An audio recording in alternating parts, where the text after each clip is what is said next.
You can now purchase individual audiobooks by clicking the first link in the description below. You can get all audiobooks in a podcast feed by clicking the second link in the description below. Thank you for your support. The Governance of China, Volume 3, by Xi Jinping. Audiobook Part 18, A Global Community of Shared Future. Meet the people's expectation for a better life. Part of the keynote speech at the CPC in Dialogue with World Political Parties High-Level Meeting, December 1st, 2017. As the term suggests, a global community of shared future means that the future of each and every nation and country is interlocked. We are in the same boat, and we should stick together, share weal and woe, endeavor to build this planet of ours into a single harmonious family, and turn people's longing for a better life into reality. We should endeavor to build a world of universal security, free from fear. The evolution of human civilization shows that despite our longing for lasting peace for thousands of years, the specter of war has never been far away and has continued to haunt us. As all of humanity lives on the same planet, no country should maintain its own security at the cost of another's. A threat to another country may turn out to be a challenge to your own. Unilateral action or blind belief in the use of force cannot provide an answer to increasingly complex and multifaceted security threats. Instead, we should adopt a new common approach to security that is comprehensive, cooperative, and sustainable. And we should work together to put in place a new security architecture that is equitable, fair, and beneficial to all. We should jointly remove the root causes of war, reach out to those displaced by war, and protect women and children from the scourge of war, so that the sunshine of peace will radiate across our land and everyone will live in peace and harmony. We should endeavor to build a world of common prosperity, free from poverty. Despite the fact that material and technological development in the world today has reached a level that would have been unimaginable to our ancestors, imbalanced and inadequate development still presents a major issue. There is a huge development gap between the North and the South. Poverty and hunger remain widespread. A new digital divide is emerging, and people in many countries are still living in distress. If you follow the old-fashioned logic of winner takes all, or beggar thy neighbor, you will shut the door on others and only end up blocking your own way. Such practices can only serve to erode the foundation of one's own development and impair the future of humanity. We should subscribe to the concept of benefiting all and push for economic globalization that is more open, inclusive, equitable, and balanced, thus creating conditions for pursuing common development of all peoples.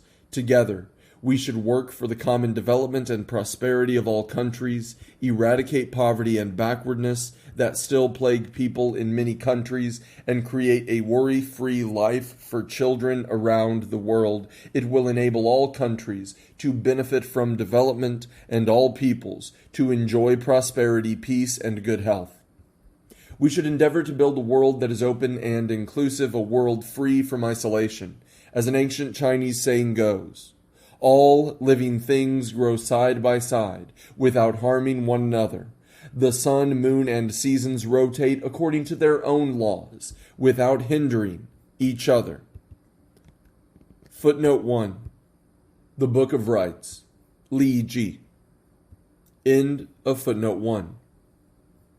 The flourishing of civilization and the progress of humanity will not be possible without enhancing common ground, openness, inclusiveness, exchanges, and mutual learning among civilizations, and agreeing to disagree. Different civilizations should blossom and coexist in harmony with each other and draw on each other's strength to inspire and nourish human development. This is the call of history. We should always bear in mind that the world is a colorful one, with diverse civilizations, and we should see that different civilizations enrich each other and create a splendid world. We should work together to bring down cultural barriers, reject prejudices that stand in the way of human interactions, and eliminate cultural bias that prevents people from engaging with one another. Let us work together to make sure that different civilizations coexist in harmony with each other and that everybody enjoys cultural nourishment. We should endeavor to build a green, clean, and beautiful world. The earth is the only shared home for humanity. Now, a few individuals are trying to find a new home in outer space, but that is still a distant dream. And in the foreseeable future, human beings still need to live on this planet. This is a fact that will not change. We should jointly protect our planet not only for ourselves, but also for the sake of future generations. Believing in harmony between man and nature, we should cherish the environment as dearly as we cherish our own lives. We should revere, respect, adapt to, and protect nature. We should protect the irreplaceable planet Earth, our home, heal wounds inflicted on the eco-environment, and build a harmonious and livable home for humanity. This will allow the natural ecosystems to recover and regenerate themselves, and allow everyone to live in an environment of lucid waters and lush mountains. Today, the world is changing, as are our development models. Political parties must move with the tide of the times, have a good understanding of the general trends of human progress, meet the common expectations of the people, and closely link their personal development with the development of their country, their nation, and humanity. We should aim high and look far, have the courage to take up responsibilities and shoulder the mission of the times, bearing in mind the interests of both our own countries and the world at large, and both the overall interests and long-term interests. We should have a good knowledge of our people's conditions and translate their needs into our party's guiding thoughts, purposes, and goals, and design concrete and practical implementation plans. The building of a global community of shared future requires the participation of all peoples. To advance this great cause, we should build consensus among people of different nations with different beliefs and cultures and from different regions. To realize a great dream, it is imperative to draw on the wisdom and strength of all involved. We should try to pool ideas from multiple dimensions, different levels, and different perspectives, draw on best practices, explore new ways of thinking, get inspiration, and build momentum. Political parties from different countries should enhance mutual trust, dialogue, and coordination. Building on a new model of international relations, we should explore a new model of party-to-party relations in which political parties seek to expand common ground while reserving differences and respect and learn from each other. We should build a multi-form, multi-level international network for party-to-party exchanges and cooperation. All these will work together and form a mighty force for building a global community of shared future. A trail can be blazed only by taking steps, and a cause can be accomplished only by taking actions. Building a global community of shared future is a historic process. It cannot be completed overnight, nor will it be plain sailing. Persistent and arduous efforts are called for. To build such a community, we must make unremitting efforts. We should not give up on our dream because of the complexity of the reality, nor should we stop pursuing our ideals as they seem so far away to reach. The CPC is a political party dedicated to the well-being of the Chinese people and to the progress of human society. It is the largest political party in the world. As I once said, the CPC must act in the way that a major party should. What we Chinese communists are doing is to better the lives of the Chinese people, rejuvenate the Chinese nation, and promote peace and development for humanity. We must run our own house well, which in itself is a contribution to the building of a global community of shared future. We intend to create more opportunities for the rest of the world through our own development.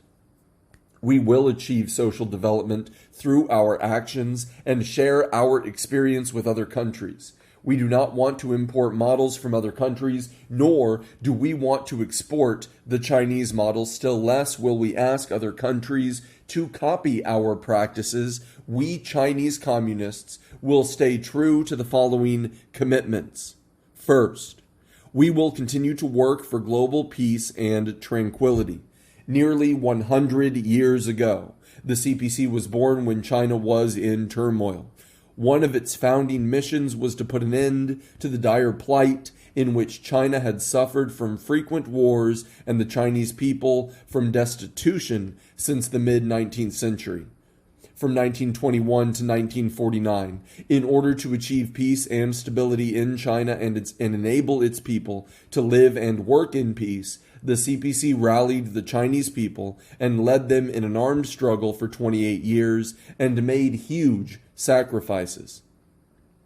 Having gone through all this, we Chinese communists know only too well how precious peace is. Hence, we are resolved to maintain peace. China remains committed to promoting peace, development, and cooperation and delivering win-win outcomes. We will always pursue peaceful development, actively promote the building of global partnerships, and proactively engage ourselves in the process of political settlement of international hotspot and difficult issues.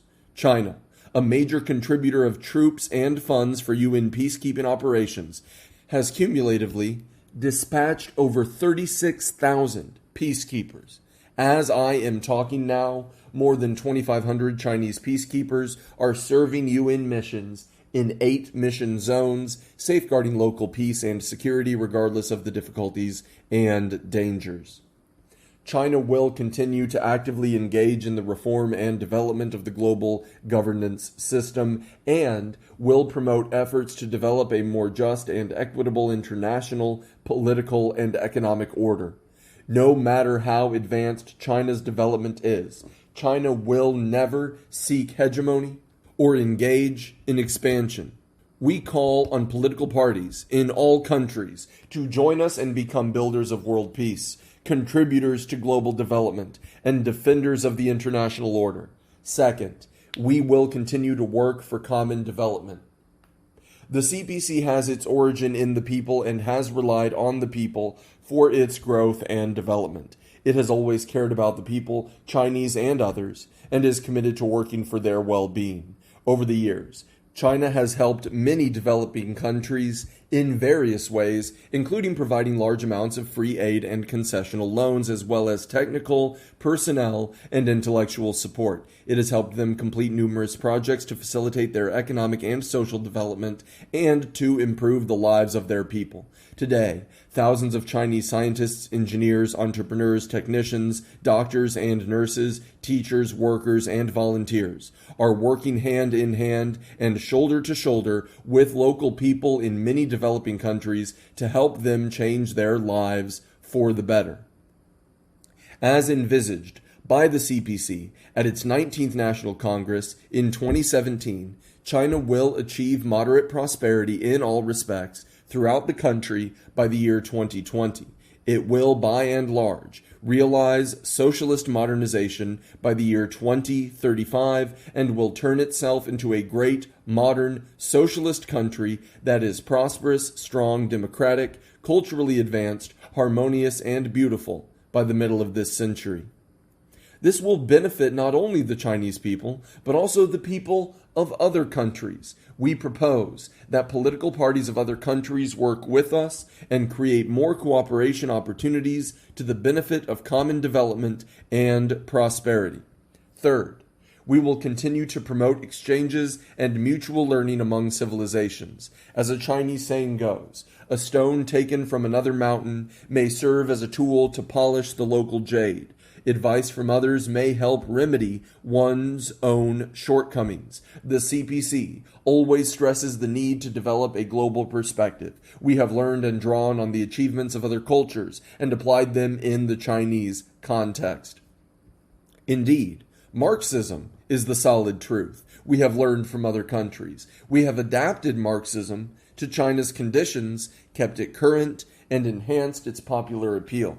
As a result, Marxism has become the underlying theory guiding the CPC's efforts to lead the Chinese people on the march forward. The CPC approaches the achievements of other cultures with an open mind and keen interest.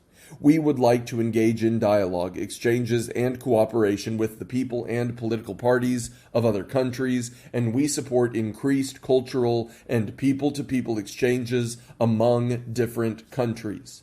Over the next 5 years, the CPC will invite 15,000 members of other political parties to visit China for exchanges and interaction. We propose that the CPC, in dialogue with world political parties, high-level meeting be institutionalized and be made a high-level platform for political dialogue with broad representation and international influence. More than 2,000 years ago, the ancient Chinese philosopher Confucius observed that one should make friends with people who are upright, sincere, and well-informed.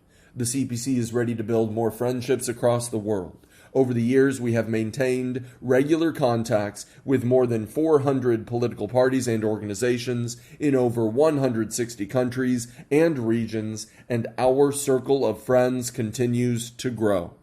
Moving forward, the CPC will enhance exchanges with political parties of other countries to share ideas on enhancing party competence and state governance, and conduct further exchanges and dialogue among civilizations so as to improve our strategic mutual trust.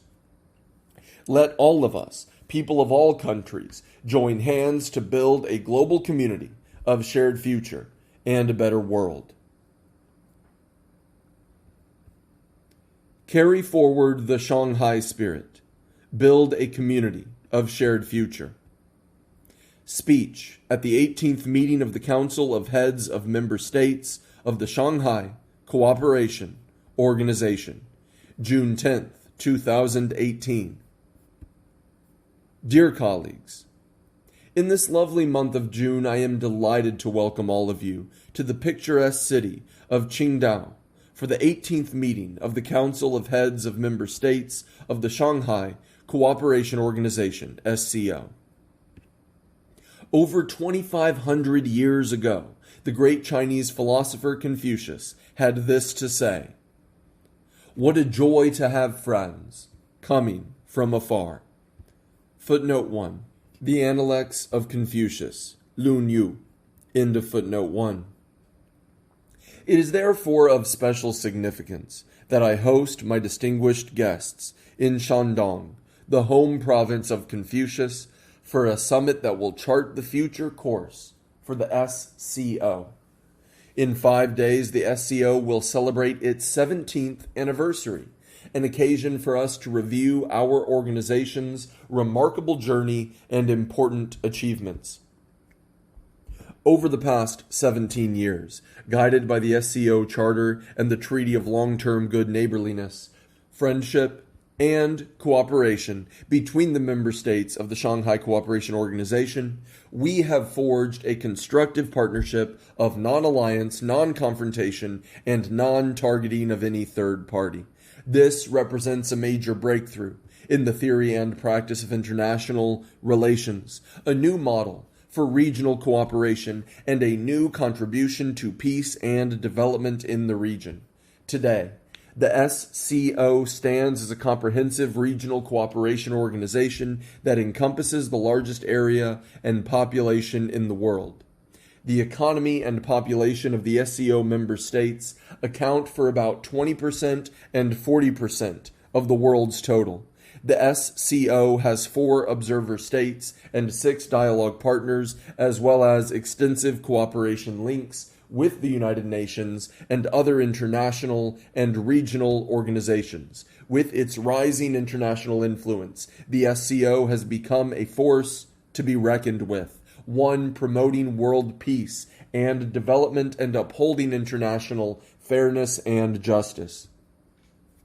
Cooperation within the SCO enjoys strong vitality and momentum. In the final analysis, this can be attributed to the Shanghai spirit, a creative vision initiated and followed through by the SCO that champions mutual trust, mutual benefit, equality, consultation, respect for diversity of civilizations, and pursuit of common development. The Shanghai spirit, transcending outdated concepts such as the clash of civilizations, Cold War thinking, and zero-sum mentality, has turned a new page in the history of international relations and is winning increasing support from the international community. Dear colleagues, Mencius, another ancient Chinese philosopher, aptly observed, quote, "When Confucius looks down from the peak of the Dongshan mountain, the local kingdom of Lu comes into view. When he looks down from the peak of Mount Tai, the whole land comes into view." End quote. Footnote 2. The Mencius, Mengzi. End of footnote 2.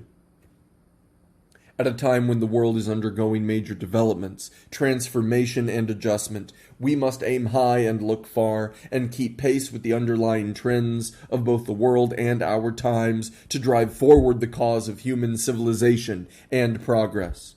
While hegemony and power politics still persist in this world, the call for a more just and equitable international order must be heeded.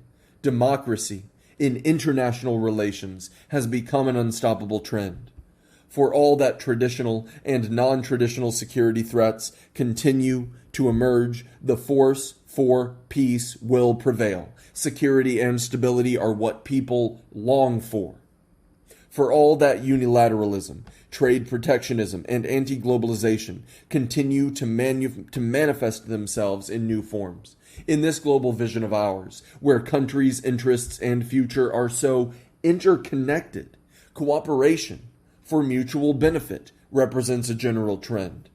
For all that we keep hearing such rhetoric as the clash of civilizations or the superiority of one civilization over another, it is the diversity of civilizations that sustains human progress. Indeed, mutual learning between different cultures is a shared aspiration of all peoples. Dear colleagues, the world today faces both opportunities and challenges. The road ahead may not be smooth, but it will lead to a promising future. We should stay committed to the Shanghai spirit, surmount difficulties, diffuse risks, and meet challenges head on. We should stand for innovative, coordinated, green, open, and shared development, work for coordinated social and economic progress in our countries, and resolve problems caused by imbalanced development. We should bridge the gap in development and promote shared prosperity. We should pursue common, comprehensive, cooperative, and sustainable security. We should reject the Cold War mentality and confrontation between blocs and oppose the practice of seeking absolute security for oneself at the expense of others, so as to achieve security for all. We should promote open and inclusive cooperation for win-win outcomes. We must be open, far-sighted, and visionary, rejecting self-centered policies. We should uphold WTO rules and support the multilateral trading system so as to build an open world economy. We should champion equality, mutual learning, dialogue, and inclusiveness between civilizations. It is important that we remove cultural misunderstandings, transcend cultural clashes, and dispel notions of cultural supremacy through cultural exchanges, mutual learning, and harmonious coexistence. We should follow the principle of achieving shared growth through consultation and collaboration in global governance. We should reform and improve the global governance system and work with all other countries to build a global community of shared future.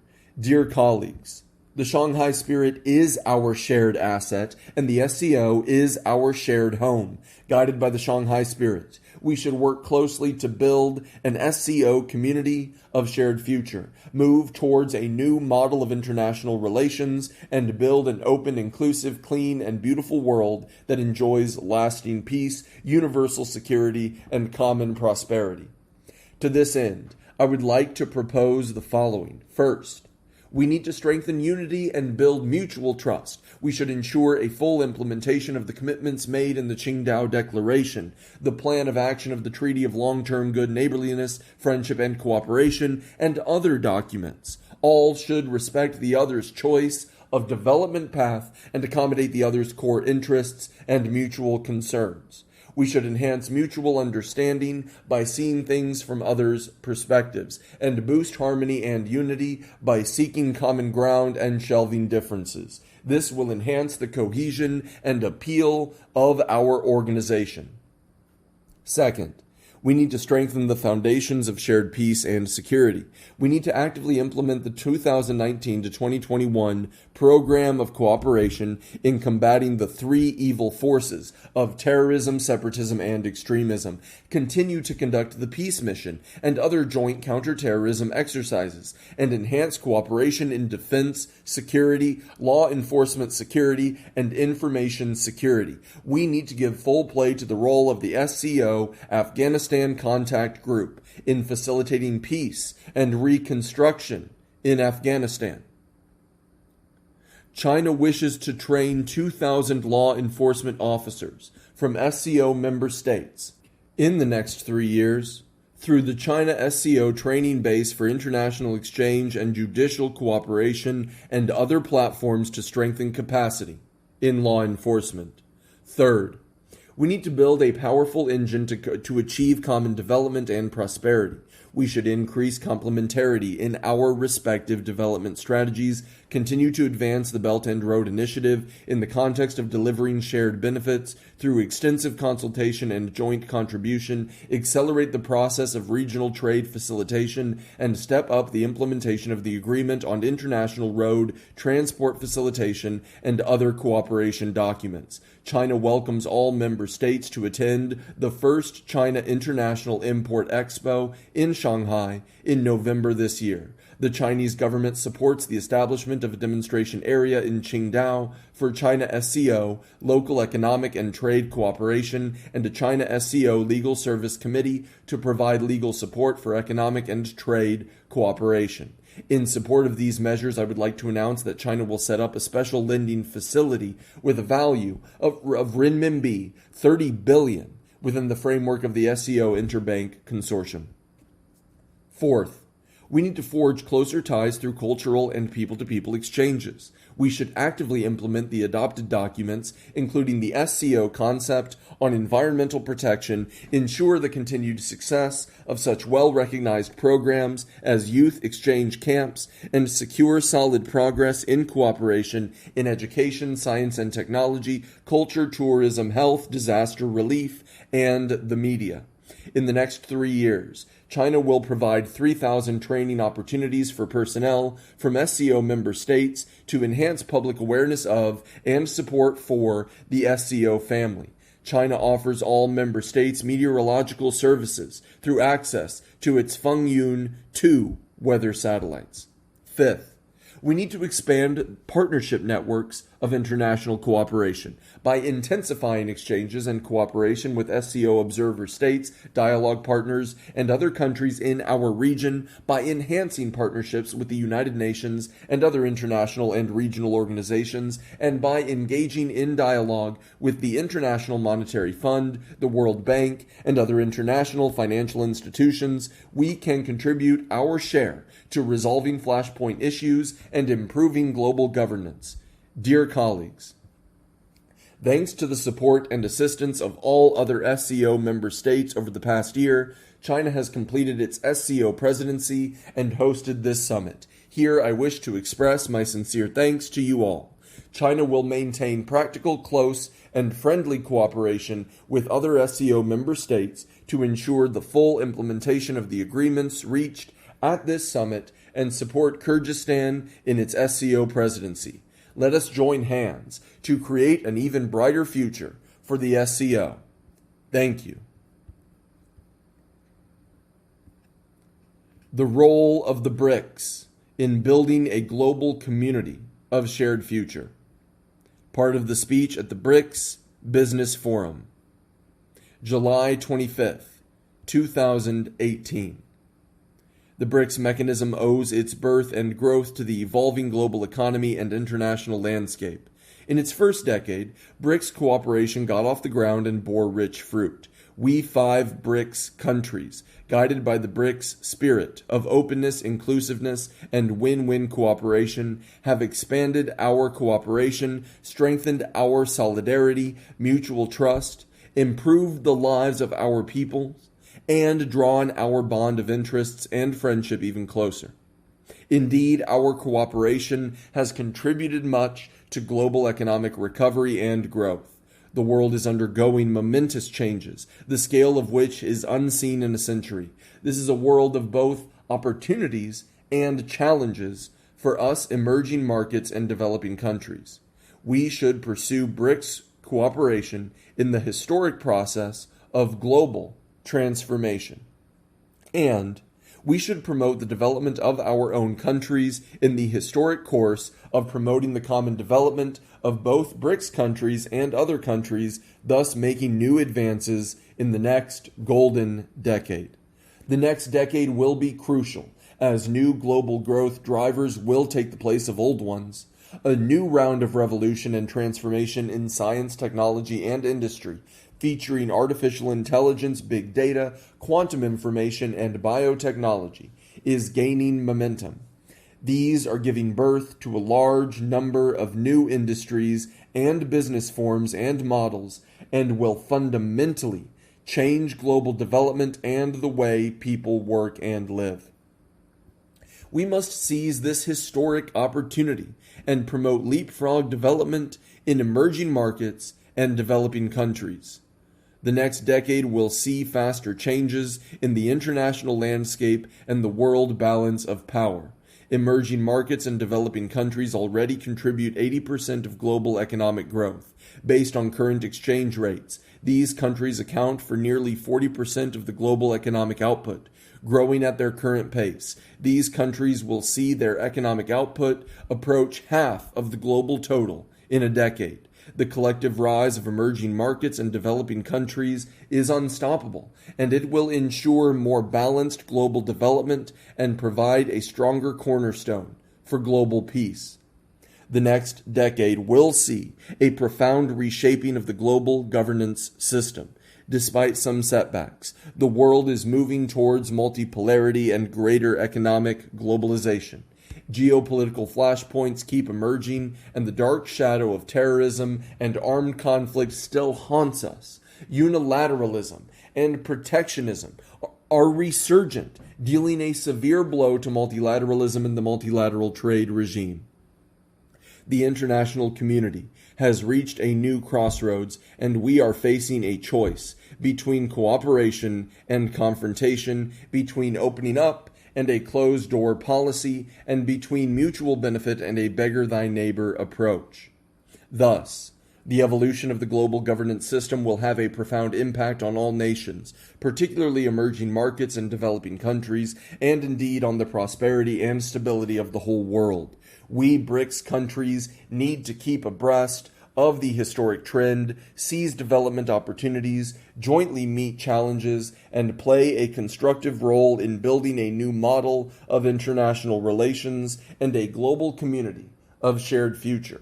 First, we need to pursue win-win cooperation to build an open economy.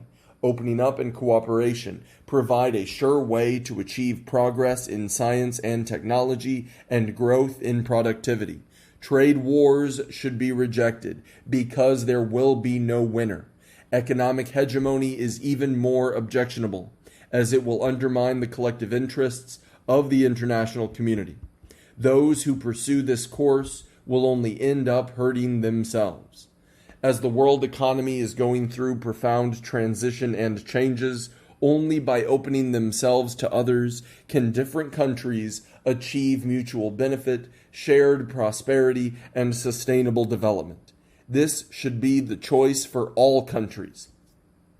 We BRICS countries should firmly promote an open world economy, resolutely reject unilateralism and protectionism, liberate trade and facilitate investment, and jointly steer the global economy towards greater openness, inclusiveness, balanced growth, and win-win outcomes for all. We should see that economic globalization will deliver more benefits. We should help emerging markets and developing countries, African countries, and the least developed countries in particular to become fully involved in international division of labor and share the benefits of economic globalization. Second, we need to pursue innovation and seize development opportunities. Science and technology, as the primary production forces, have provided inexhaustible power driving the progress of human civilization. Humanity had made giant leaps forward as it progressed from an agricultural civilization to an industrial civilization, a process which created both huge gains in social productivity and growing pains. The world today has once again reached a critical historic juncture. In the unfolding new round of scientific and technological revolution and industrial transformation, new things will inevitably emerge and take the place of old ones. Indeed, this will be a difficult and painful process, but if countries use these opportunities of change and transformation to their advantage, they will be able to achieve dynamic growth and bring better lives to their people. In the face of new opportunities brought by new science and technology, every country has an equal right to development. Those who fail to keep abreast of the times will fall behind and become irrelevant. What we can and should do is to seize opportunities, increase input in innovation, focus on developing new growth areas, and replace old growth drivers with new ones. We should endeavor to advance structural reform, remove all institutional barriers to innovation, fully unlock innovation potential, and energize the market. We need to develop a global perspective, boost international exchanges and cooperation in innovation, and fully leverage each other's comparative strengths and resource endowment so as to enable more countries and people to benefit from scientific and technological advances. At the same time, we should ease the adverse impact of IT application, automation, and smart technology on traditional industries and create new job opportunities in the process of fostering new industries. Third, we need to pursue inclusive growth to deliver benefits to peoples of all countries. Uneven and insufficient development is a common challenge facing all countries. The North-South gap, namely, the gap between developed countries and emerging markets in developing countries, remains huge, and there are also development gaps of varying degrees within countries. The 2030 Agenda for Sustainable Development provides a comprehensive action plan for the international community. Basing ourselves on our actual national conditions, we BRICS countries need to follow the guidance of the 2030 Agenda as we pursue our own development strategies. We should put people first, ensure coordinated social and economic development, and protect the environment, thus giving our people a stronger sense of fulfillment and happiness. We should ensure harmony between man and nature and encourage the international community to fully implement the Paris Agreement. We should treat nature with awe and do more to foster an ecosystem conducive to green development. It is important to promote international development cooperation, urge developed countries to fulfill their promises on official development assistance, and increase support to developing countries. Home to more developing countries than any other continent, Africa has more potential than any other region in the world. We need to strengthen cooperation with Africa, support its development, and make BRICS Africa cooperation a model for South-South cooperation. We should actively carry out cooperation with African countries in such areas as poverty reduction, food security, innovation, infrastructure, and industrialization in ways compatible with their national conditions. We should help African countries improve their economic structure, contribute to the implementation of Agenda 2063 of the African Union AU, and thus enable Africa, an ancient continent, to grow stronger. Fourth, we need to uphold multilateralism and improve global governance. An enabling and stable external environment is essential for any country, particularly emerging markets and developing countries, to achieve growth. The current international order is clearly not perfect, but as long as it is rules-based, equity-oriented, and facilitates a win-win outcome, it should not be discarded at will. Still less should it be dismantled and rebuilt all over again. We BRICS countries must uphold multilateralism. We should urge all parties to fully observe collectively adopted international rules. All countries should be treated as equals, regardless of their size, and issues that matter to all must be addressed through consultation. We should say no to hegemony and power politics. We need to promote common, comprehensive, cooperative, and sustainable security and be actively involved in mediation efforts to resolve geopolitical flashpoints. It is important for us to firmly support the multilateral trade regime, advance the reform of global economic governance, and increase the representation and voice of emerging markets and developing countries. When new rules are made on such issues as innovation, trade, and investment, and protection of intellectual property rights, or on new frontiers including cyberspace, outer space, and the polar regions, we should make sure that the views of emerging markets and developing countries are heeded, that their interests and requests are taken into consideration, and that they are offered sufficient opportunities for development. Towards a stronger China-Africa community of shared future. Part of the keynote speech at the opening ceremony of the 2018 Beijing Summit of the Forum on China-Africa Cooperation. September 3rd, 2018. To quote a Chinese saying, "The ocean is vast because it rejects no rivers." Footnote 1. Guanzi. End of footnote 1. China is the world's largest developing country, and Africa is the continent with the largest number of developing countries. China and Africa have long forged a community of shared future, and we rise and fall together. China will work closely with African nations to build an even stronger community of shared future and turn it into a pace setter for building such a community for humanity. First, let us build a stronger China-Africa community of shared future that assumes our joint responsibilities. Let us increase political and policy dialogue at various levels, enhance mutual understanding and support on issues bearing on our core interests and major concerns, and strengthen coordination on major international and regional issues. These efforts will serve our common interests and those of other developing countries. Second, let us build a stronger China-Africa community of shared future that pursues win-win cooperation. Let us build on the complementarity between our respective development strategies and seize the opportunities offered by the Belt and Road Initiative. We need to see to it that the Belt and Road Initiative and the AU Agenda 2063, the UN 2030 Agenda for Sustainable Development, and the development programs of the African countries better complement each other. With these efforts, we can consolidate our traditional areas of cooperation, expand into new areas, unlock new potential, and foster new growth areas in the economy.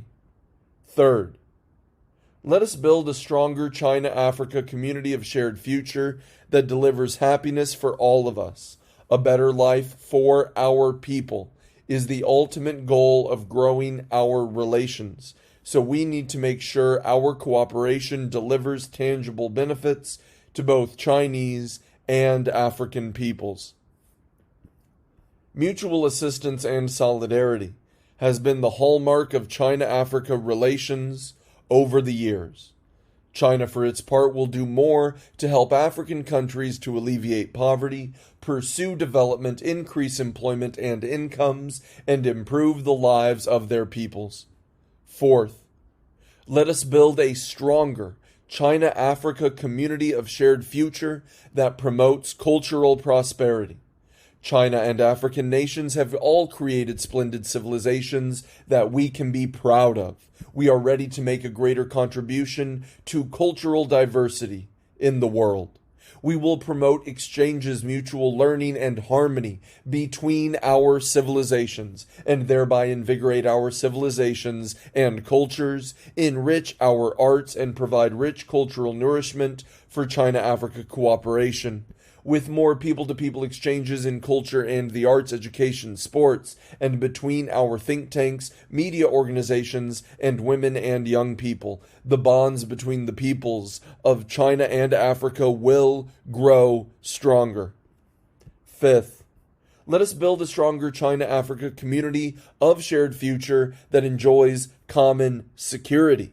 Those who value peace most are those who have gone through adversity. China champions a new vision of security to pursue common, comprehensive, cooperative, and sustainable security.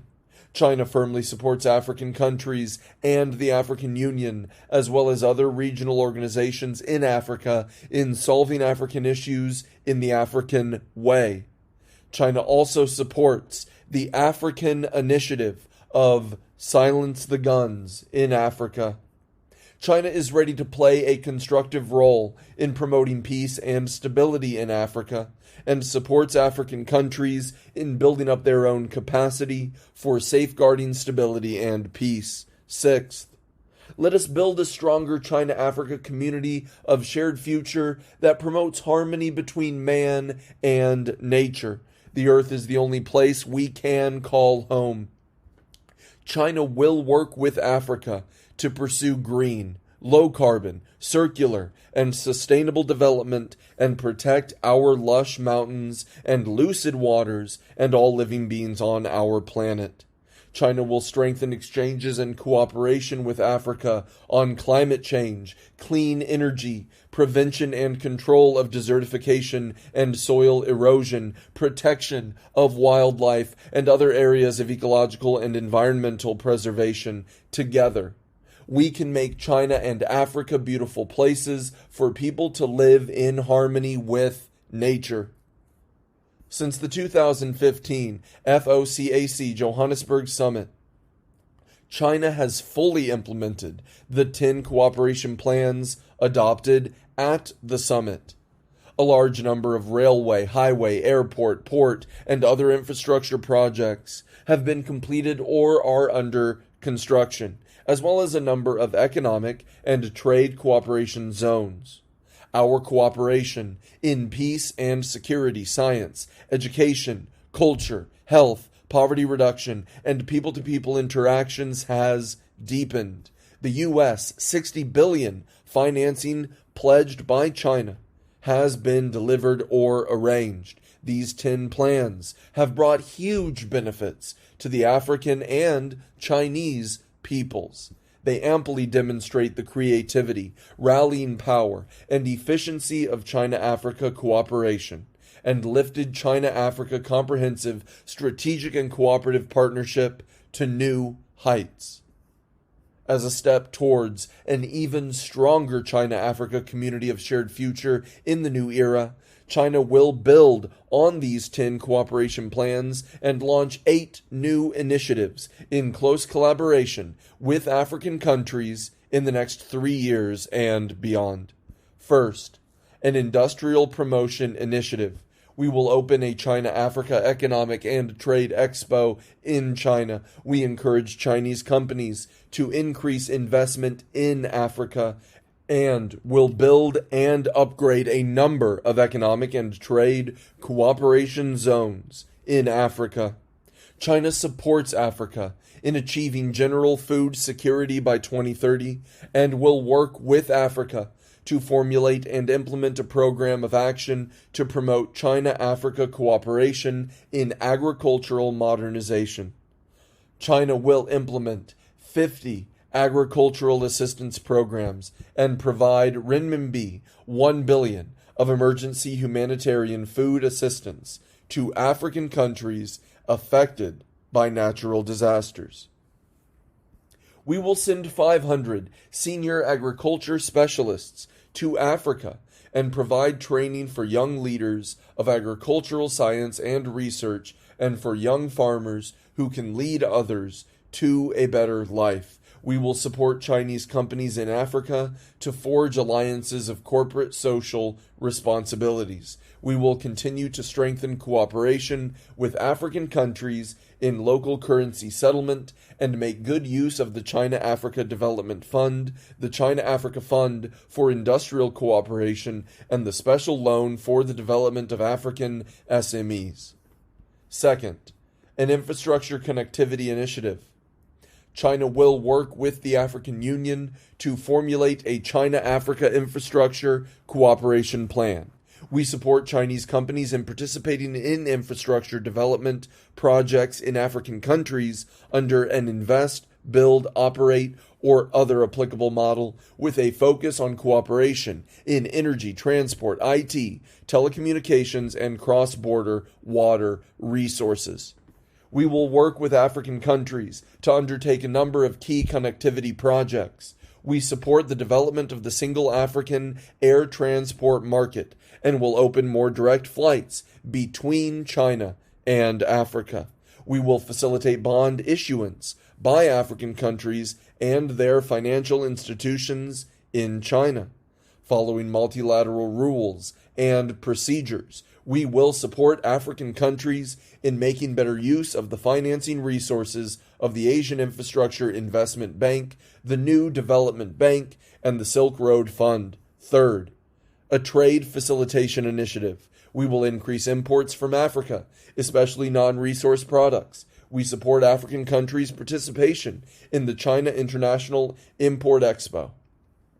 The least developed African countries participating in the expo will be exempted from exhibition stand fees. We will continue to strengthen exchanges and cooperation on market regulation and between customs authorities and implement 50 trade facilitation programs for Africa.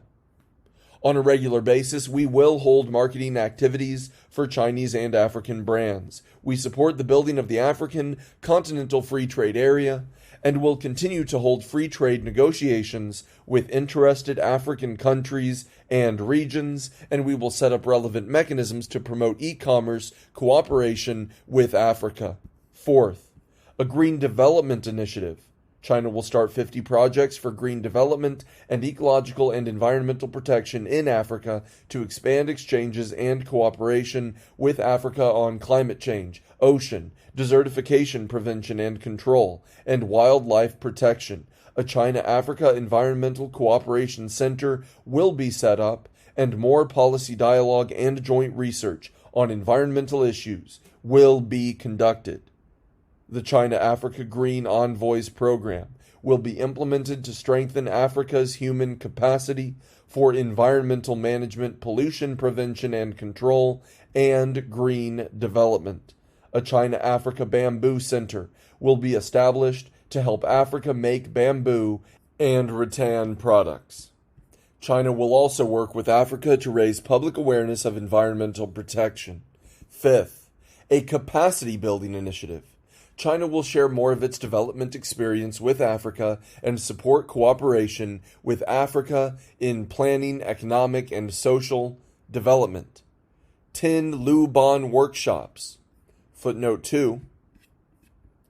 Lu Ban, 507 to 444 BC, was a civil engineer and inventor in the spring and autumn period, into footnote 2, will be set up in Africa to provide vocational training for young Africans.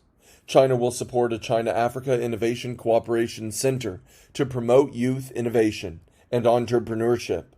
A tailor-made program will be carried out to train 1,000 talented Africans. China will provide Africa with 50,000 government scholarships and 50,000 training opportunities for seminars and workshops, and will invite 2,000 young Africans to visit China for exchanges. Sixth, a healthcare initiative. China will upgrade 50 medical and health aid programs for Africa, particularly flagship products such as the headquarters of the African Center for Disease Control and Prevention and China-Africa Friendship hospitals. Exchange and information cooperation will be carried out on public health. Cooperation programs will be launched on the prevention and control of emerging and re-emerging communicable diseases, schistosomiasis, HIV/AIDS, and malaria. China will train more medical specialists for Africa and continue to send medical teams that best meet Africa's needs. More mobile medical services will be provided to patients for the treatment of cataracts, heart disease, and dental defects, and targeted healthcare services will be provided to women and children of vulnerable groups in Africa. Seventh, a people-to-people exchange initiative. China will establish an Institute of African Studies to enhance inter-civilizational exchanges with African nations. The China-Africa Joint Research and Exchange Plan will be upgraded. 50 joint cultural, sports, and tourism events will be organized. China welcomes Africa's participation in the Silk Road International League of Theaters, the Silk Road International Museum Alliance, and the network of Silk Road art festivals. A China-Africa Media Cooperation Network will be established. More African culture centers will be opened in China, and more Chinese culture centers in Africa. Qualified African educational institutes are welcome to host Confucius Institutes. More African countries are welcome to become destinations for Chinese tour groups. Eighth, a peace and security initiative. China will set up a China-Africa Peace and Security Fund to boost our cooperation in peace, security, peacekeeping, and law and order.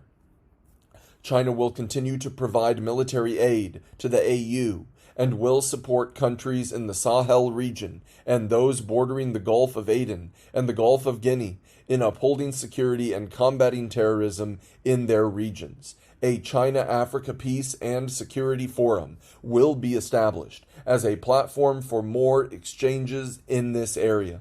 50 security assistance programs will be launched to advance China-Africa cooperation under the Belt and Road Initiative and in law and order, UN peacekeeping missions, fighting piracy, combating terrorism.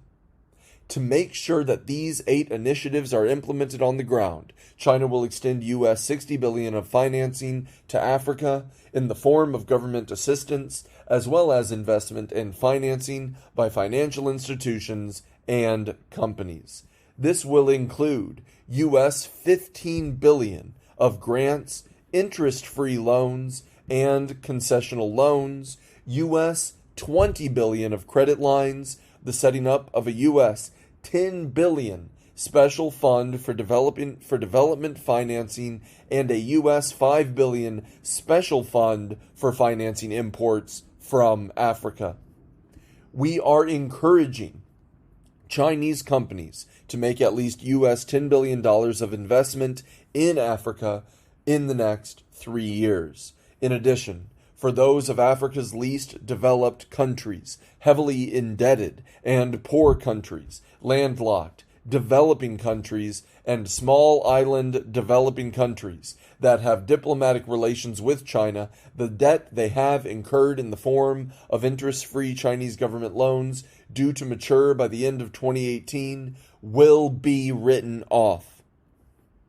The future of China-Africa relations lies in our young people. Many of the measures in the aid initiatives I have just announced are designed to help young people in Africa. These measures will provide young Africans with more training and job opportunities and open up more space for their development. Last October, I wrote back to the exchange students of the Institute of South-South Cooperation and Development. Most of them were from Africa. I encouraged them to make the best of what they have learned, aim high, and keep working hard to promote China-Africa cooperation and South-South cooperation. I believe they have new roles to play and new accomplishments to make in this regard. Quote, "The red rising sun will light up the road ahead." End quote. Footnote 3. Liang Qi Chao, Young China, Shaonian Zhongguo Shuo. Liang Qi Chao, 1873 to 1929, was a thinker and scholar and one of the leaders of the 100 Days Reform in 1898 in the late Qing dynasty. End of footnote 3. I am confident that the baton of China-Africa friendship will be passed from one generation to the next, and that China and Africa working together will build an even more vibrant community of shared future. The day will surely come when the Chinese nation realizes its dream of national rejuvenation and Africa realizes its dream of unity and invigoration. Define an effective approach to global economic governance. Part of the speech at the APEC CEO Summit. November 17th, 2018. The scale of change we are encountering in the world today has not been seen in a century. Change creates opportunities, but more often than not, it is accompanied by risks and challenges. Humanity has once again reached a crossroads. Which direction should we choose? Cooperation or confrontation? Opening up or closing our doors? Win-win progress or a zero-sum game? The interests of all countries, and indeed the future of humanity, hinge on the choices we make. A review of modern world history clearly shows that different choices will lead the world onto different paths. In the Asia-Pacific, the establishment of the Asia-Pacific Economic Cooperation, APEC, is a real success story. Its birth and growth echo the historic trend of opening and integration, our region's fervent desire for development, and our people's need to meet challenges through cooperation. Opening and cooperation in the Asia-Pacific has boosted its prosperity and injected vitality into the vast ocean of the global economy.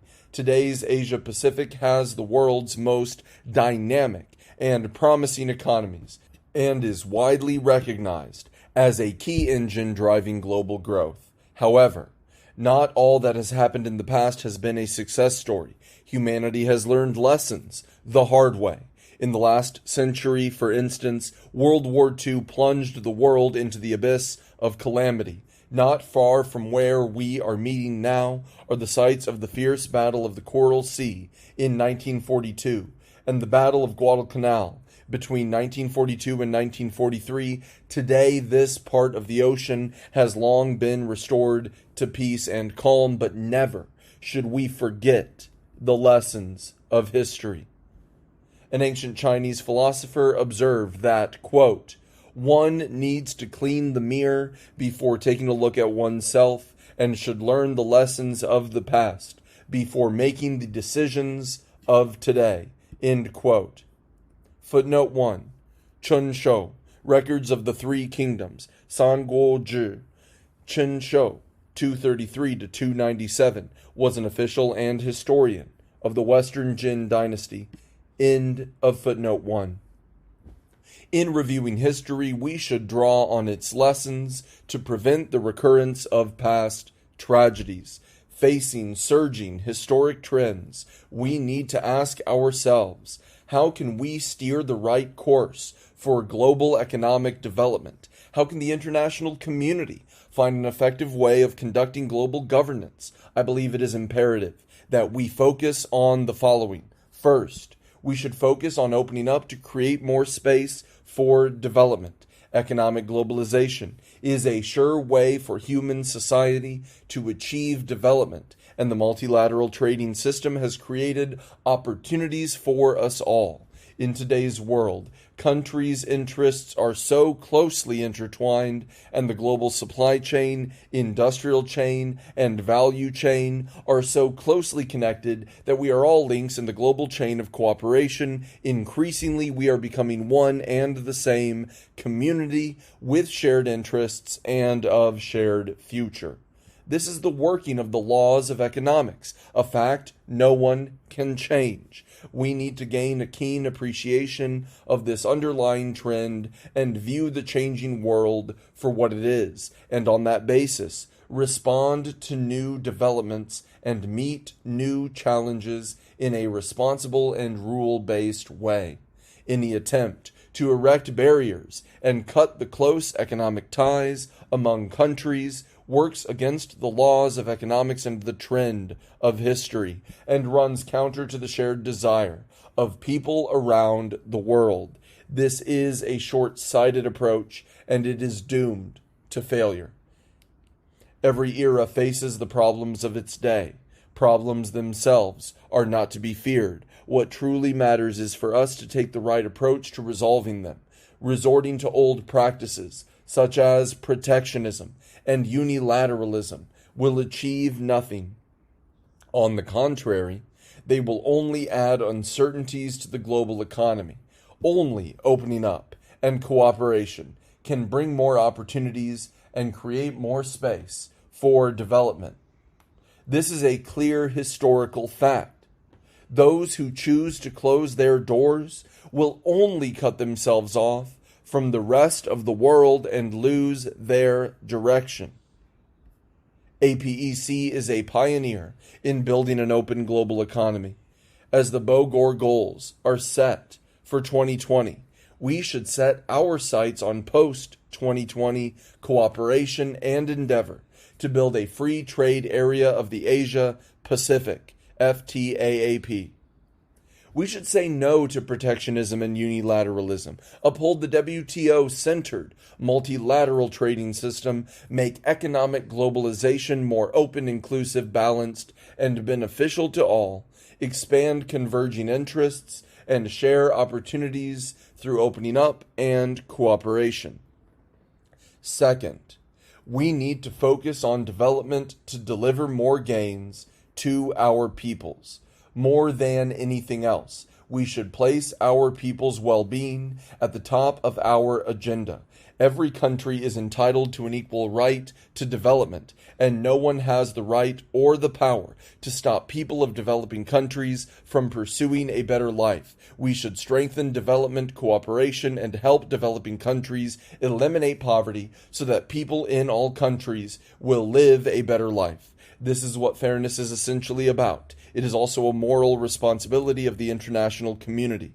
We need to incorporate the 2030 Agenda for Sustainable Development into our national development strategies, promote coordinated advances in the social, economic, and environmental fields, pursue inclusive development appropriate to our respective national conditions, and build equal and balanced global development partnerships. Developed countries should honor their commitments on official development assistance and increase support to developing countries. We need to give priority to development in international economic policy coordination and have a clear focus on development when adopting policies and rules on trade and investment, protection of intellectual property rights, IPR, the digital economy, and other areas. By doing so, we will be able to create more opportunities and space for all countries, as well as robust drivers and a stable environment for global growth. The principle of special and differential treatment, which is a cornerstone of the WTO, is not to be challenged. Otherwise, the very foundation of the multilateral trading system will be undermined. Third, we need to focus on inclusiveness and promote harmony and mutual learning between nations. We live on the same planet. It is home to more than 200 countries and regions, 2,500 plus ethnic groups, and over 7 billion people. No attempt to erase their differences will work. Such differences are not a hindrance to exchanges, still less a cause for confrontation. Harmony in diversity and mutual learning between civilizations, social systems, and paths can provide stronger impetus for human progress. We should reject hubris and prejudice, treat each other with respect, stay open and inclusive, and embrace the diversity of our world. We should seek common ground while setting aside differences, draw upon each other's strengths, and pursue coexistence in harmony and win-win cooperation. When it comes to choosing a development path for a country, no one is in a better position to make the decision than the people of that country. Just as one does not expect a single prescription to cure all diseases, one should not expect a particular model of development to fit all countries. Blindly copying the models of others will only be counterproductive, as will be any attempt to impose one's own model on others. Fourth, we need to focus on innovation to tap new sources of growth. Breakthroughs are constantly being made in frontier areas such as information technology, life sciences, smart manufacturing, and green energy. New materials, new products, and new business forms are replacing existing ones at a faster pace. Big data, 3D printing, and artificial intelligence, which we read about only in science fiction in the past, are now part of our daily life. The future is already with us. In a boat race, those who row the hardest will win. If we do not move proactively to adapt to the surging tide of new scientific revolution and industrial transformation, we risk missing valuable opportunities or even falling behind. We must lose no time in exploring new growth drivers and development paths and removing all institutional obstacles holding back innovation. We should boost innovation and market vitality and expand international exchanges and cooperation in innovation so as to better meet our own and our common challenges. The sweeping new scientific revolution and industrial transformation will have a profound impact on the mode of production, way of life, and values of human society. The need to strike a balance between equity and efficiency, capital and labor, technology and employment has become a common challenge for the international community. If not handled properly, this issue will further widen the wealth gap between the North and the South. We should gain a keen understanding of the complex dimensions of this issue and make the right decisions. This will enable us to steer the new scientific revolution and industrial transformation in the right direction. Technological innovations should meet people's needs. Every country is entitled to benefit from such innovations, whether made through their own efforts or through international cooperation. Technological innovations should not be locked up or become profit-making tools for just a few. The IPR regime is designed to protect and encourage innovation, not to create or widen the technological divide. We should develop a policy framework that is responsive to the new scientific revolution and industrial transformation and foster an enabling environment for international cooperation that will deliver the fruits of innovation to more countries and peoples. Fifth, we need to focus on a rules-based approach to improving global governance, with the painful lessons of 2 world wars in mind. Countries established the global governance framework underpinned by the United Nations and composed of the IMF, the World Bank, the WTO, and other institutions. This framework, while not an ideal one, represents an important step in human history. Indeed, it has been pivotal to global peace and development in the past decades. We must strengthen rule-based global governance if we are to achieve stability and development. Rules should be formulated by the international community, not in a might is right manner. Once the rules are made, they should not be followed or bent as one sees fit, and they should not be applied with double standards for selfish agendas. If the system of global economic governance is to be equitable and efficient, it must keep up with the times. Our approach to the reform of the global governance system should be one of consultation, cooperation, and benefit for all. This reform should be based on the principles of equality, openness, transparency, and inclusiveness. Developing countries should have more say and greater representation in this process. Disagreements should be resolved through consultation. Attempts to form exclusive blocs or impose one's will on others should be rejected. History has shown that confrontation, whether in the form of a Cold War, a hot war, or a trade war, will produce no winners. We believe that there exists no issues that countries cannot resolve through consultation as long as they handle these issues in a spirit of equality, mutual understanding, and accommodation. Endeavor to shape the future of humanity. Part of the speech at the closing ceremony of the Seminar on Global Governance, co-hosted by China and France in Paris, March 26, 2019. In my speech at the United Nations office at Geneva 2 years ago, I raised a question. What is happening to the world, and how should we respond?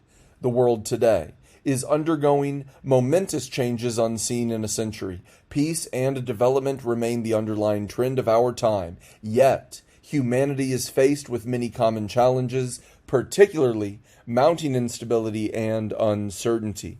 As a French proverb goes, every man is the architect of his own fate. All countries need to demonstrate a strong commitment to their global responsibilities in the face of daunting global challenges. Indeed, they need to determine a decisive direction for humanity at this juncture. We must take action instead of simply watching as bystanders, and endeavor to shape the future of humanity. First, we need to address the governance deficit in a fair and equitable way. Across the globe, flashpoints keep emerging. Non-conventional security threats, such as climate change, cybersecurity, and the refugee crisis, are spreading. Protectionism and unilateralism are mounting. The global governance system and the multilateral system are under assault. It is therefore important that we promote global governance that is based on consultation and cooperation and will benefit all. We should ensure that global affairs are managed by all the people through consultation, and we should work together to see that rule-making in global governance is more democratic. We should uphold multilateralism as represented by the United Nations. Give full play to the constructive role of the World Trade Organization, WTO, the International Monetary Fund, the World Bank, the Group of 20, the European Union, and other international and regional multilateral mechanisms, and work together to build a global community of shared future. Second, we need to strengthen consultation and mutual understanding to address the trust deficit. Trust is the best adhesive to bring countries together. We are seeing more competition and friction and more geopolitical rivalry, which have eroded international trust and cooperation. We need to enhance mutual trust and respect and make full use of dialogue and consultation and seek common ground while shelving and reducing differences. We need to engage in candid and in-depth dialogue to enhance strategic mutual trust and reduce misgivings. We need to pursue the greater public good and shared interests, and build global partnerships for a shared future for all countries. We also need to promote dialogue between different civilizations so as to increase mutual understanding and appreciation and ensure that peoples of all countries have understanding, respect, and trust of each other and are close to each other. In current China-EU relations, cooperation far outweighs competition, and even such competition is benign in nature. We should trust each other and forge ahead together. Third, we need to enhance solidarity to address the peace deficit. The current global security environment is still a source of concern. Local wars and conflicts continue, and some parts of the world are plagued by terrorism, devastating the lives of many, particularly children.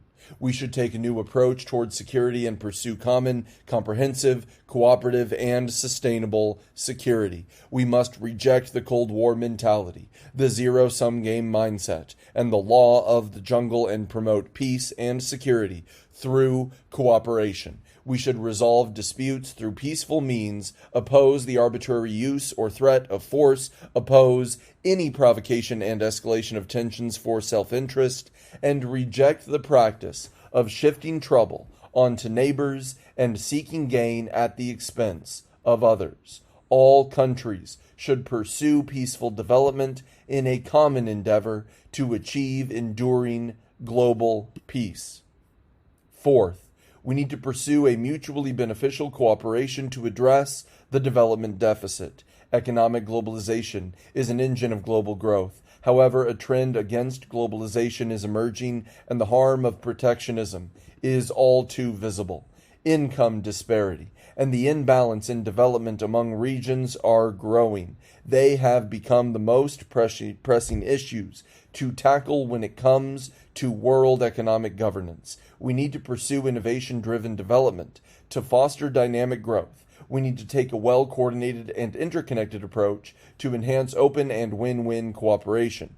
We need to uphold equity and inclusiveness to promote balanced and inclusive development so that people across the world can all benefit from economic globalization. China supports efforts to carry out necessary reform of the WTO to make the world economy more open and to safeguard the multilateral trading system, thus enabling economic globalization to advance in the right direction. The Belt and Road Initiative enriches international economic cooperation and multilateralism, and it offers an important way of achieving global growth and common development. China welcomes France and other countries to take part in the Belt and Road Initiative. Build a maritime community of shared future. Main points of the speech. At a group meeting with the heads of foreign delegations attending the multinational naval events marking the 70th anniversary of the founding of the People's Liberation Army Navy. April 23, 2019. The ocean is of great significance to the survival and development of human society. It gave birth to life, connects the world, and facilitates development. It does not separate our blue planet into isolated continents. Instead, it links the peoples of all countries to form a global community of shared future that remains bound together through thick and thin. Maritime peace has a bearing on the safety and interests of all countries and thus needs to be protected and cherished by all. The Chinese people love and long for peace and are committed to the path of peaceful development. China upholds a national defense policy that is in nature defensive and advocates a new concept of common, comprehensive, cooperative, and sustainable security.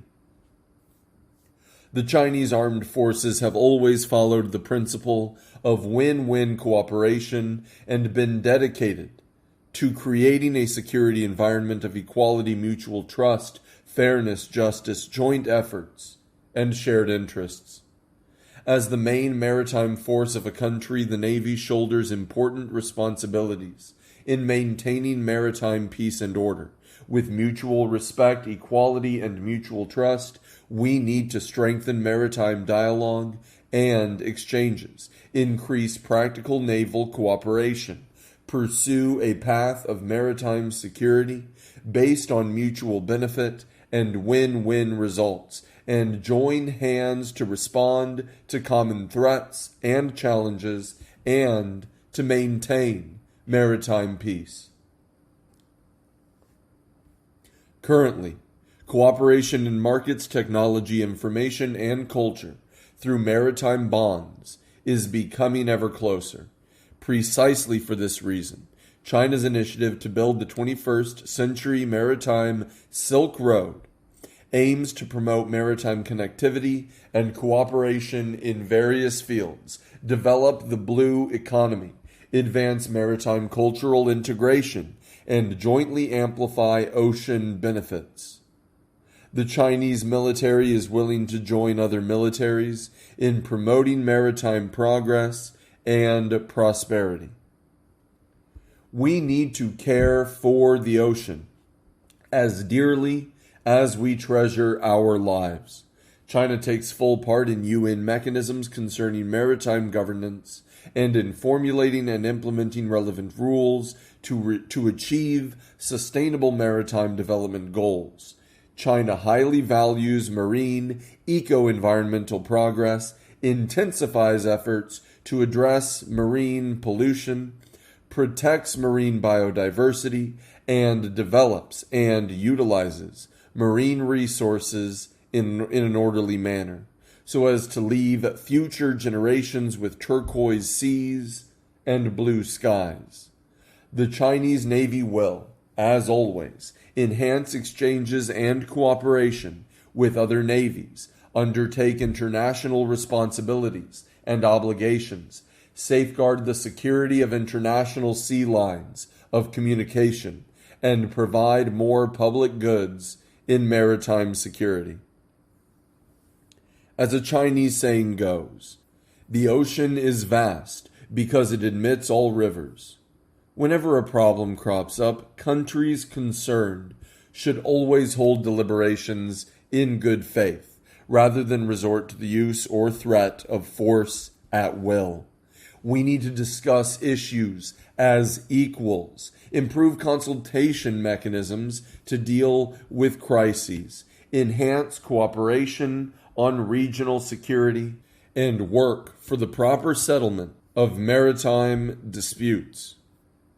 As part of the ongoing multinational naval events, China will hold a high-level forum under the theme of building a global maritime community of shared future. I hope you will pool wisdom, build consensus, and contribute to this endeavor.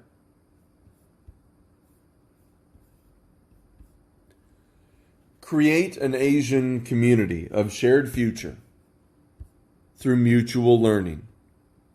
Keynote speech at the opening ceremony of the Conference on Dialogue of Asian Civilizations, May 15th, 2019. Your Excellencies, heads of state and government, Your Excellencies, heads of international organizations, distinguished guests, ladies and gentlemen, friends. In this lovely season of thriving green, I am pleased that our friends from 47 Asian countries and 5 continents are meeting here for a discussion on deeper exchanges and mutual learning among civilizations.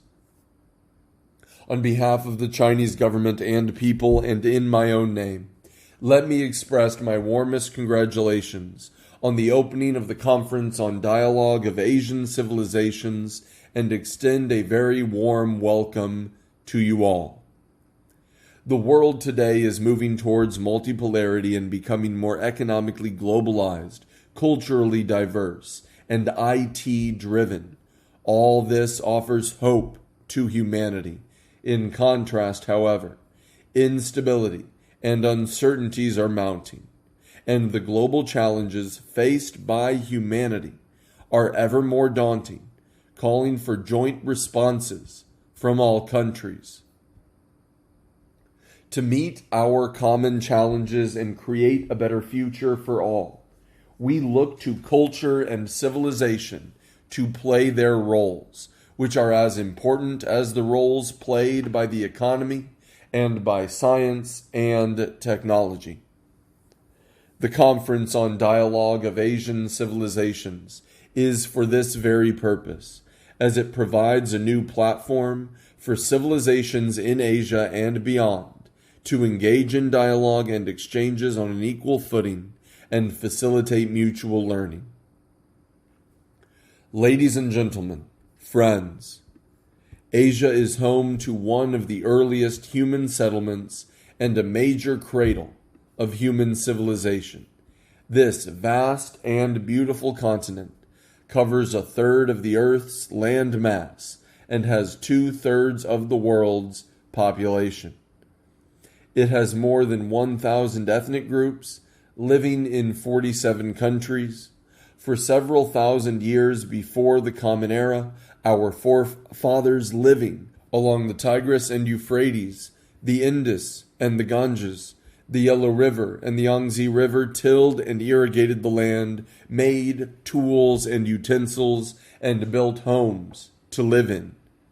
Generation after generation, our ancestors in Asia, with their tireless endeavors, created a time-honored history and profound and rich civilizations.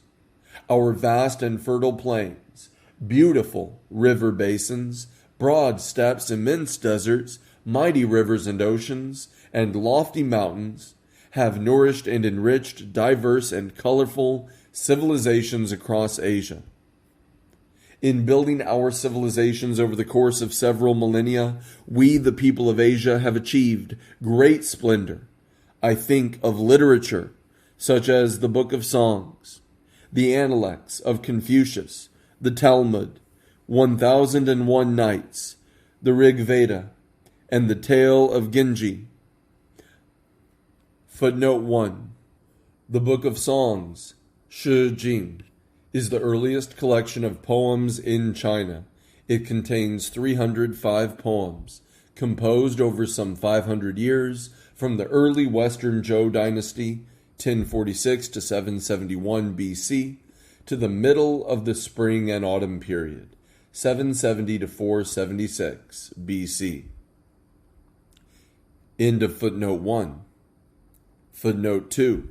The Talmud is a compilation of Jewish oral law. End of footnote 2. Footnote 3. 1001 Nights is a collection of folk tales in Arabic. End of footnote 3. Footnote 4. The Rig Veda is an ancient Indian collection of hymns. End of footnote 4. Footnote 5.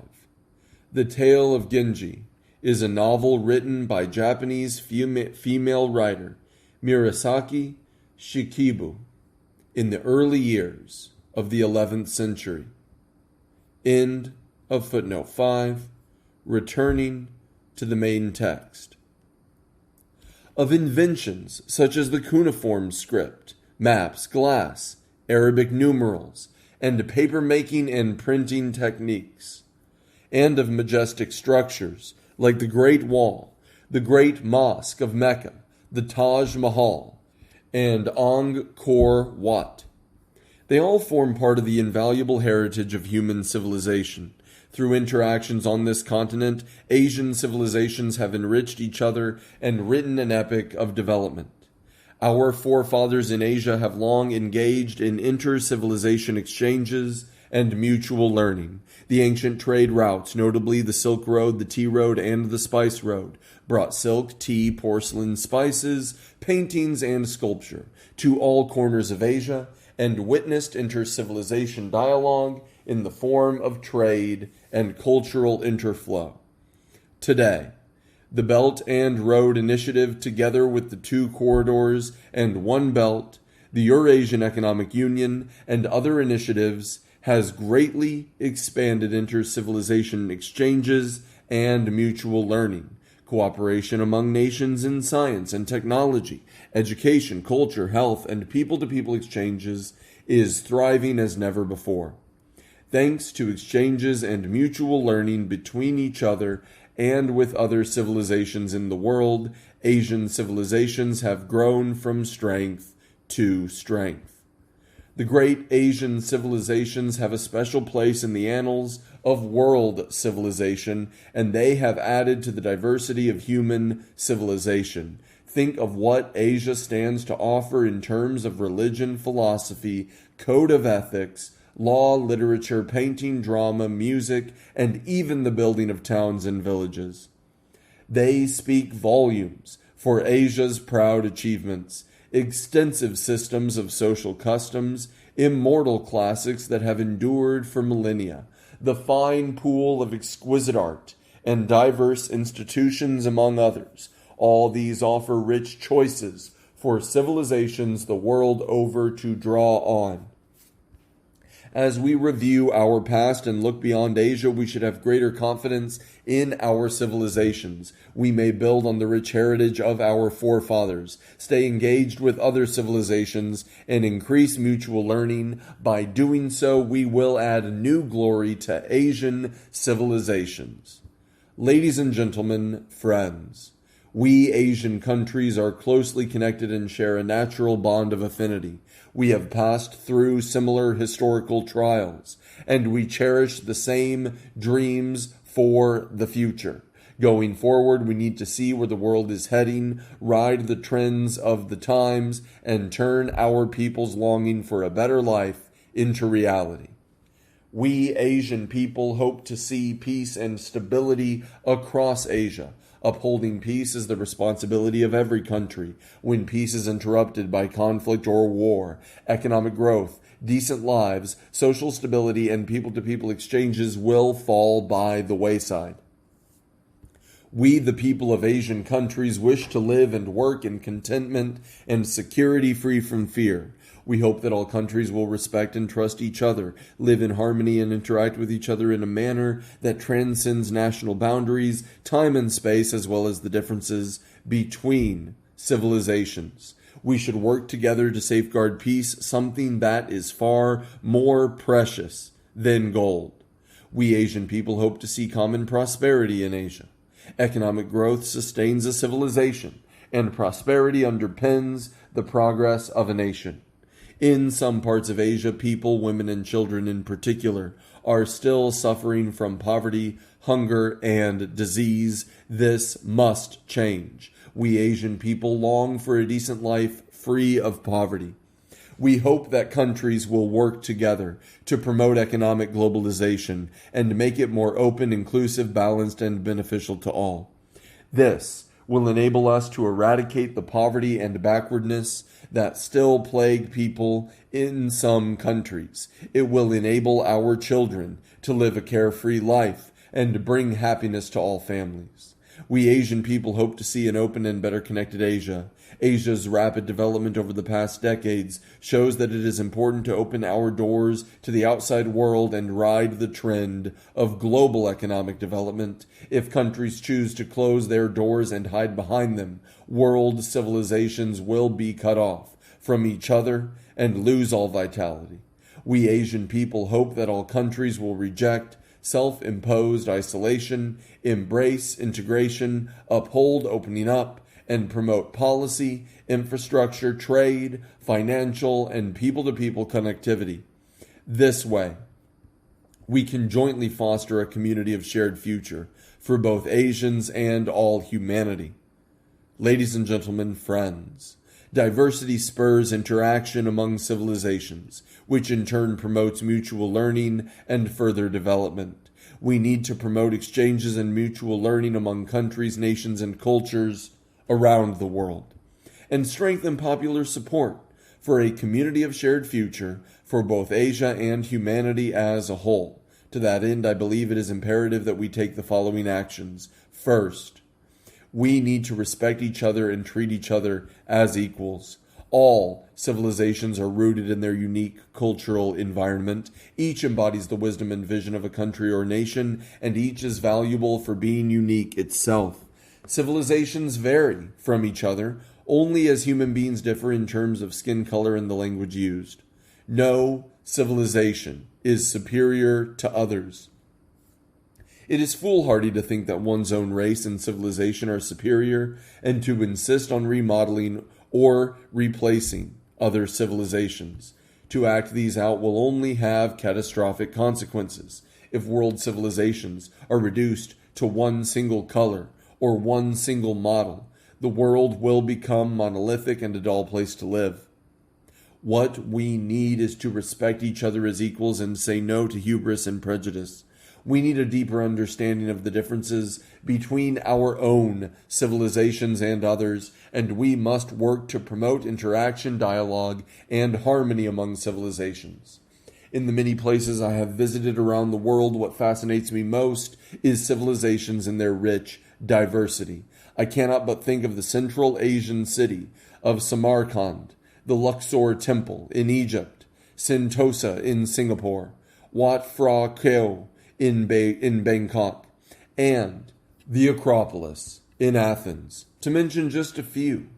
China is ready to work with other countries to protect Asian cultural heritage and better preserve and sustain our civilizations. Second, we need to uphold the beauty of each civilization and the diversity of civilizations around the world.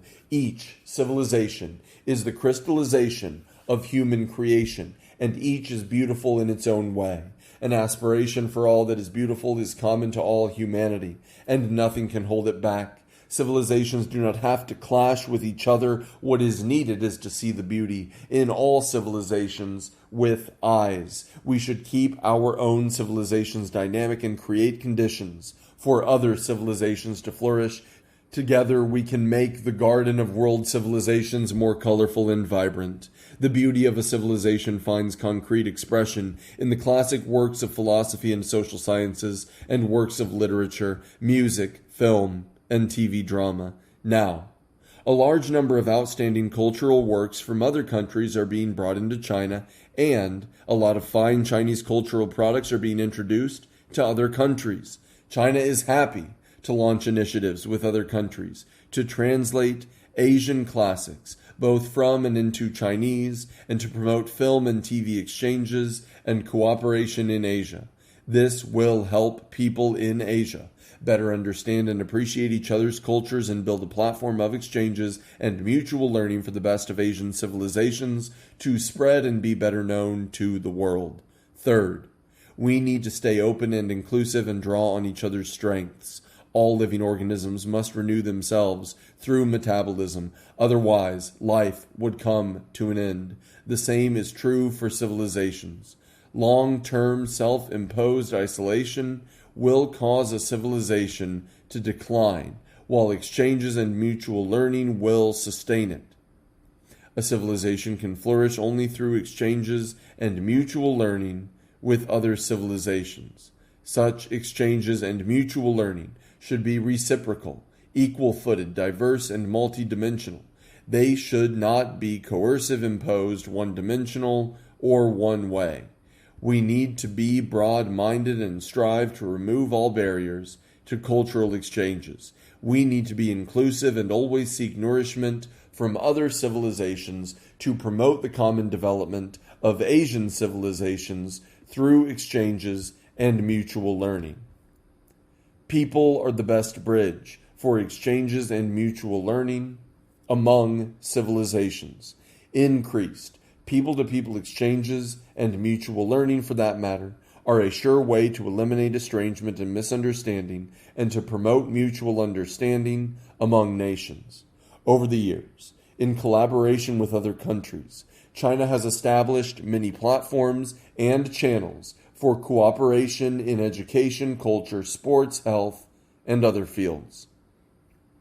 China will work with other countries to step up exchanges among youths, NGOs, subnational entities, media organizations, to create a network of exchanges and cooperation between think tanks, to explore new models of cooperation, and to deliver more solid outcomes in diverse forms. Such efforts will boost exchanges and mutual learning among civilizations. Fourth, we need to advance with the times and explore new ground. To sustain a civilization, it must be kept vibrant and built on its heritage from one generation to the next. More importantly, a civilization needs to adapt itself to the changing times and break new ground. The history of world civilizations tells us that every civilization needs to advance with the times and take in the best of its age in order to progress. We need to come up with new ideas to add impetus and inspiration to our civilizations. Through these efforts, we will deliver achievements for our civilizations to transcend time and space and endure. To spur people's innovation and creativity, the best way is to come into contact with different civilizations, see the strengths of others, and draw upon them. Last year, Chinese tourists made over 160 million overseas trips, and more than 140 million foreign tourists visited China. These visits played an important role in promoting exchanges and mutual learning between China and the rest of the world. In this connection, China will work with other countries to implement a plan to promote tourism in Asia. This will further boost economic development in Asia and deepen friendship among the Asian people. Ladies and gentlemen, friends, as an inseparable part of Asian civilization, Chinese civilization, since its early days, has evolved and grown by drawing on its past achievements, exploring new ground, and adapting to changes. This represents a profound aspiration of the Chinese nation and provides a rich source of strength for its lasting development. Chinese inventions, such as papermaking, gunpowder, printing, and the compass, as well as China's astronomical knowledge, calendar system, philosophy, and people-centered doctrine, have all had a global impact and propelled the developments of human civilization. Chinese civilization as an inclusive and integrated whole has become what it is today through constant interaction with other civilizations. It has been enriched by the introduction of Buddhism and the confluence of Islam and Confucianism in the old days, and by the introduction of Western learning, the launch of the New Culture movement, and the introduction of Marxism and socialism in modern times. All-round opening up of the country, starting with the Reform and Opening Up program, has added to its vitality today. For Chinese civilization, pursuing amity, good neighborliness, and harmony is the principle guiding our interactions with other countries. To bring prosperity and security to the people is the overarching goal. To keep pace with the times through reform and innovation, the abiding commitment, and to achieve harmony between man and nature, the underlying philosophy. China today is more than the country itself. It is very much a part of Asia and the world. In time to come, China will open its arms wider to embrace the world and contribute the dynamic achievements of Chinese civilization to a better world. Ladies and gentlemen, friends, the Conference on Dialogue of Asian Civilizations has a wide-ranging agenda, and I look forward to your keen perspectives and insights. By bringing our minds together, we will create an even better tomorrow for civilizations in Asia and beyond. To conclude, I wish this conference every success. Thank you. Work together for a high-quality world economy. Part of the speech on global economy and international trade at the G20 Summit. June 28th, 2019. 10 years after the 2008 international financial crisis, the global economy has again reached a crossroads. Protectionism and unilateralism are spreading, and trade and investment tensions are on the rise, causing disruption to the global industrial chain and financial stability. The world economy faces more risks and uncertainties, dampening the confidence of international investors. The G20 is the premier forum for international economic cooperation. We, as the leaders of major economies, are duty-bound to recalibrate the direction of the world economy and improve global governance at this crucial juncture, work together to boost market confidence and bring hope to our people. We should respect the objective laws governing the economy. Economic operations have their underlying laws. Fully respecting these laws, leveraging the role of the market, and removing man-made obstacles are a sure way to raise productivity, boost trade, and revitalize businesses. We need to follow the prevailing trend of development. The history of human society is a transition from isolation and exclusion to openness and integration, which is an unstoppable trend. We need to open up further to embrace opportunities for development and seek win-win outcomes through closer cooperation. We need to work together to steer economic globalization in the right direction. We need to keep in mind our shared future. In today's world, all countries are connected, and their interests are closely intertwined. We have a high stake in each other's future. By expanding common interests and taking a long-term view, we can realize enduring peace and prosperity in the world and bring a better life to all our people. We must not allow ourselves to become prisoners of short-term interests and make irrevocable mistakes of historic consequence. Based on these principles, I would like to propose the following. First, we need to persevere in reform and explore new ground to create more impetus for growth. The world economy is in a transition in which new drivers of growth are taking the place of old ones.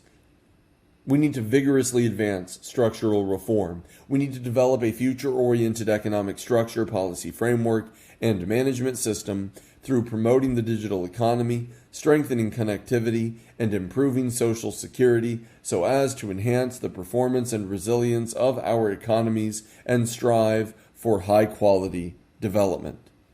We need to capitalize on the historic opportunities brought by new technologies, industries, and forms of business to foster an enabling market environment where innovation is respected, protected, and encouraged.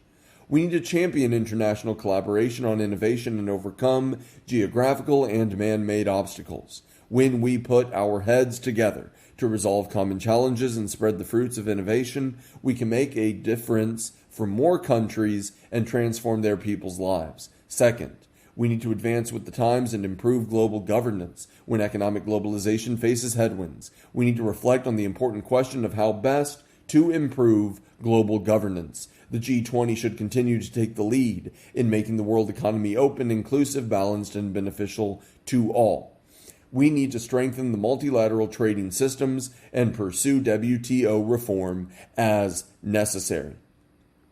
The goal of this reform should enable the WTO to advance with the time so that it will be better able to perform its mandate of enhancing market openness and boosting development. And such reform should be conducive to upholding free trade and multilateralism and narrowing the development gap. At the same time, the G20 should also be prepared to deal with future systemic financial risks and challenges at the global level. We must ensure that there are sufficient resources for the financial safety net and see to it that the international financial architecture is more balanced in terms of representation and give better expression to the realities of the world economy.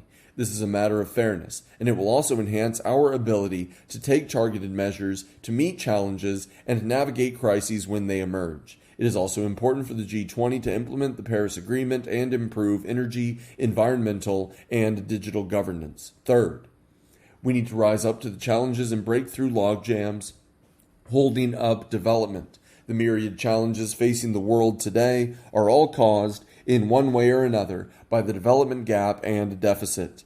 The gaping shortfall in financing global development means that the realization of the UN 2030 Agenda for Sustainable Development remains a daunting task. It is against such a backdrop that China launched the Belt and Road Initiative. The initiative is designed to mobilize more resources, strengthen connectivity, leverage potential growth drivers, and connect markets. It is designed to integrate more countries and regions into economic globalization and achieve shared prosperity through mutually beneficial cooperation. The success of the Belt and Road Forum for International Cooperation demonstrates that this initiative enjoys the broad welcome and support of the global community as it effectively responds to the expectations of our people and the trend of our times. It is important that the G20 continue to prioritize development in macroeconomic policy coordination, scale up input in development, and promote cooperation through concrete actions. By doing so, we can live up to the expectations of developing countries and create a lasting driving force for global growth. Fourth, we need to forge closer partnerships and resolve differences properly. The G20 is a group of major advanced economies and emerging markets, accounting for nearly 90% of the global economy. As G20 members are in different stages of development, it is only natural that we may have diverging interests and views on some issues. What is important is that we should promote our partnership and respect and trust each other, and in that spirit, engage in consultation as equals, manage differences while seeking common ground, and build greater consensus. If this can be achieved between major countries, it will serve not only our own interests, but also enhance global peace and development.